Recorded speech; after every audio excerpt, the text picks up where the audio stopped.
part of our extraoral examination, the first part of our extraoral examination is to do a facial inspection.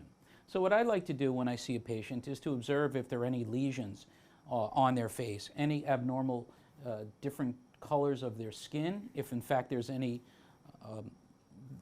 rash in and around their face, if their eyes appear to be even, and if they're grossly symmetrical.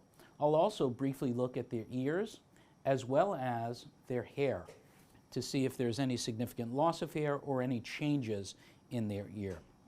It's very important in patients that have been sun exposed to understand that basal cell carcinoma is sometimes often seen on the face as well as in the lower lip area as well as in the helix of the ear. The next part of our extraoral examination will be to examine the patient's lymph nodes. As a reminder of anatomy, we will take a look at the anterior cervical lymph nodes, which are anterior to the sternocleidomastoid, as I'm pointing, as well as the posterior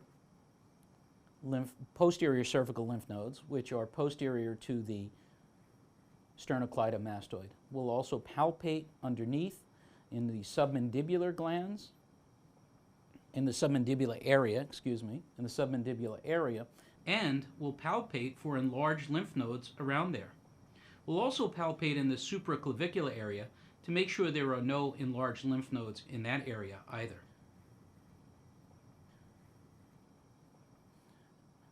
Finally, we'll palpate the occipital area and the occipital region, that is the back of the head, the back of the skull, to palpate for any occipital lymph node swelling or lymph node enlargement.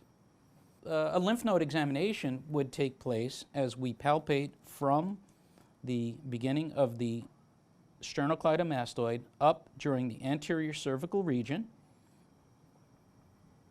holding the patient's head steady up to the angle of the jaw, and then move forward to palpate and see if in fact there are any swollen lymph nodes. And in this case, there are none. Supraclavicularly, we'd like to identify the clavicle and press in and around the area once again to feel for any enlargements. Finally, in the occipital area, we'll ask the patient to just nod their head just a tiny bit and palpate in the posterior neck region once again for lymph node enlargement. During the head and neck examination, we'd also like to perform a thyroid examination, at which time we'll have the patient naturally extend their neck just slightly. We'll identify the cartilaginous tissue in the neck area, and we'll palpate on either side of the laryngeal cartilage. We'll palpate for, first, enlargement of the thyroid gland, and also palpate to see if there are any nodules that are present. In order for us to be able to palpate a thyroid nodule, it often needs to be very large and somewhat close to the surface in order for us to be able to identify it as a nodule.